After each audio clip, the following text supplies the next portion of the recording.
किसी ने बड़े कमाल की बात कही है कि जिंदगी छोटी नहीं होती, लोग जीना ही देर से शुरू करते हैं और जब तक रास्ते समझ में आते हैं तब तक लौटने का वक्त हो चुका होता है।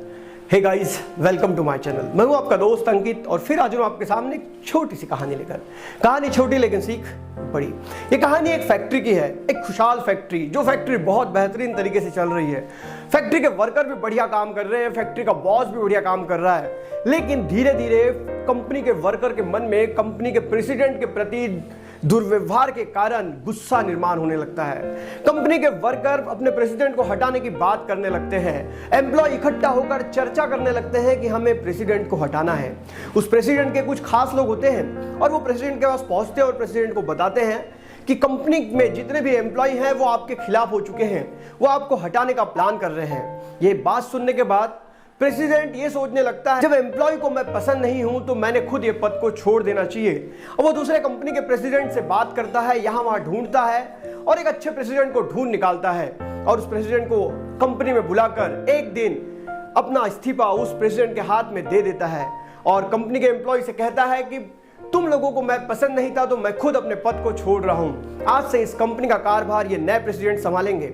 और जब केबिन में दोनों प्रेसिडेंट आमने सामने होते हैं तो उस नए प्रेसिडेंट के हाथ में ये पुराने प्रेसिडेंट 2 लिफाफे देते हैं और कहते हैं कि जब तुम्हें कोई बहुत बड़ी प्रॉब्लम आ जाए और तुम्हारा मैनेजमेंट अच्छे से ना हो तो तुम इन लिफाफों को खोलना। जब पहली बार प्रॉब्लम आए तो तुम पहले लिफाफे को खोलना और जब दूसरी बार फिर से प्रॉब्लम आए तो तुम दूसरे लिफाफे को खोलना।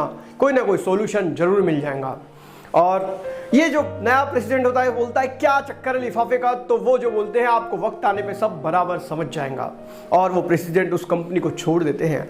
अब नया प्रेसिडेंट होता है, कंपनी में काम भी बहुत जोरों शोरों से होता है, एक्साइटमेंट से वर्कर काम करते हैं, नए प्रेसिडेंट से खुश भी रहते हैं, लेकिन कमियां तो सब में होती है। और धीरे धीरे इस प्रेसिडेंट से भी एम्प्लॉयज का मन ऊबने लगता है। इस प्रेसिडेंट को हटाने के बारे में भी एम्प्लॉय बात करने लगते हैं। एम्प्लॉय को लगने लगता है कि ये प्रेसिडेंट अब कोई काम का नहीं है। और इस प्रेसिडेंट के भी कुछ खास लोग होते हैं जो उस प्रेसिडेंट के पास जाके बताते हैं कि आपको इस कंपनी के एम्प्लॉय पसंद नहीं करते, वो आपको निकालने का प्लान कर रहे हैं। तब ये प्रेसिडेंट भी टेंशन में आ जाता है। अब इस प्रेसिडेंट को लगता है कि जो पुराने प्रेसिडेंट हैं उन्होंने मुझे 2 लिफाफे दिए थे, शायद उसमें कोई सॉल्यूशन निकल जाए। और वो पहले लिफाफे को खोलते हैं तो पहले लिफाफे में एक कागज निकलता है जिस पे लिखा होता है कि पूरा का पूरा दोष पहले प्रेसिडेंट पे मर दो। और ये प्रेसिडेंट वैसे ही करते हैं। कंपनी की मीटिंग बुलाते हैं और सारे प्रॉब्लम्स का दोष वो पहले प्रेसिडेंट पे डाल देते हैं। और एम्प्लॉय भी कहते हैं जी हाँ आप सही कह रहे हैं, वो पहले प्रेसिडेंट का काम ही ऐसा था।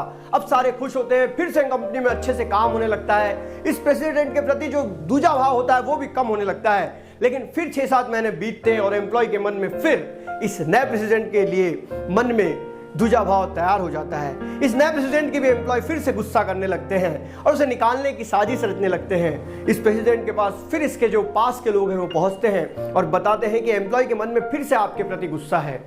तब इसे याद आता है दूसरा लिफाफा और जब वो दूसरे लिफाफे को खोलता है तो उसमें लिखा होता है कि आपका समय समाप्त हो चुका है, आप अब इस कंपनी को छोड़ दीजिए। दोस्तों, छोटी सी और मजेदार कहानी। ये कहानी हमें बताती है कि जिंदगी में आने वाली समस्याओं से जब तक हम भागते रहेंगे ये समस्या उतनी ही बड़ी होती रहेंगी। हम अपनी समस्याओं से भागते रहेंगे तो समस्या कभी खत्म नहीं होने वाली है। इसलिए समस्याओं से लड़ना ही इसका एकमात्र सॉल्यूशन होता है। अगर वो प्रेसिडेंट समस्या से पहले बार में ही लड़ लेता तो उसे दूसरी बार उस कंपनी को छोड़ने की जरूरत नहीं पड़ती। इसलिए हमारे जिंदगी में भी ये बात लागू होती है कि हमारे जिंदगी में जब भी कोई समस्या आए तो हमें उसे सुलझाना चाहिए, ना कि उससे भागना चाहिए। क्योंकि जब जैसे जैसे हम उस समस्या से भागते हैं तो वो समस्या रूपी पौधा कब बरगद बन जाता है हमें पता भी नहीं चलता। इसलिए समय पर ही घाव करना उचित होता है। और चाणक्य भी कहते हैं कि समस्या को मिटाते समय उसके जड़ पे वार करें ताकि समस्या फिर से उत्पन्न ही ना हो। दोस्तों, छोटी सी कहानी अगर समझ में आई है तो वीडियो को लाइक करें और उम्मीद करता हूं कि अगर आपको मेरी कहानी अच्छी लग रही है तो आप चैनल को भी सब्सक्राइब करेंगे। साथ ही साथ अपने दोस्तों से भी शेयर कीजिए ताकि उनके जिंदगी में भी मोटिवेशन आता रहे। मिलते हैं अगले वीडियो में, तब तक के लिए जय हिंद, वंदे मातरम।